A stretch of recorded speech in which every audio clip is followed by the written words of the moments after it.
lươn hòm đá máu mới kha này pi tức mất này thì tới cái sạch xuân sạch xanh luôn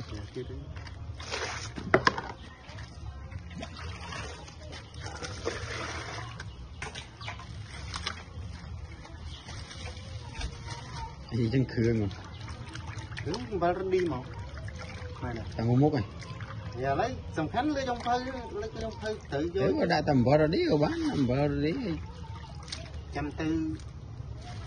គឺអាយើងគឺអាលោកមុនឆ្ងាញ់ហ្នឹងហើយថតនេះណាថតវីដេអូប្លុកលោកមុន mấy con này nè đi mình sẽ sốt còn giờ liên xuất thông nha mọi rồi nó món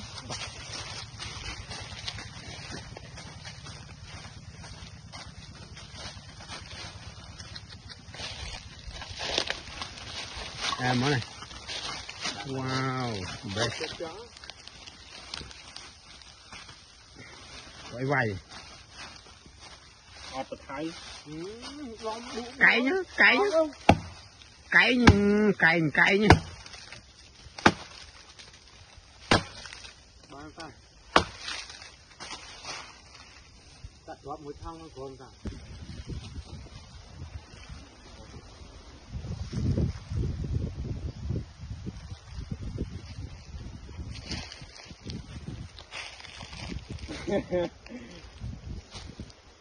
nó này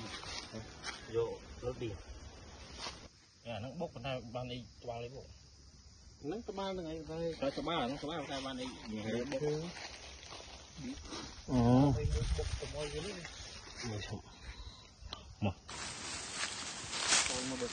mà ra lương phòng đi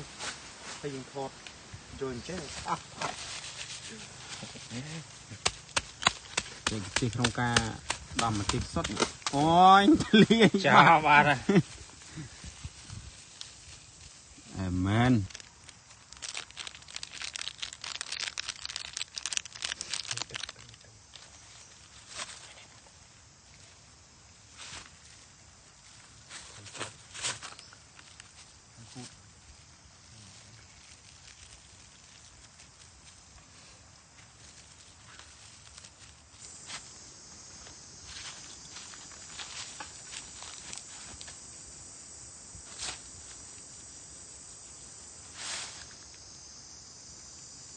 thì cái tha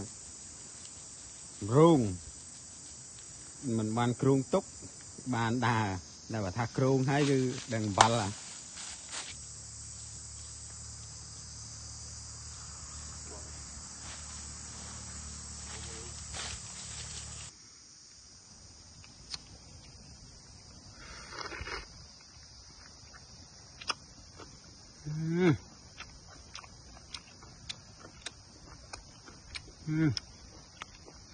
Đúng.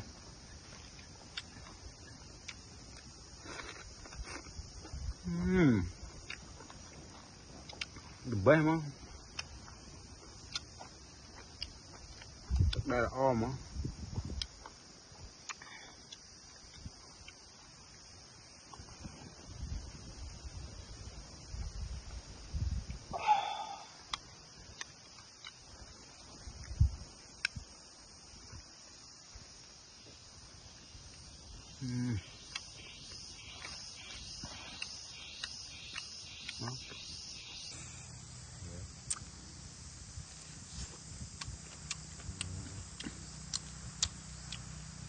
Delicious.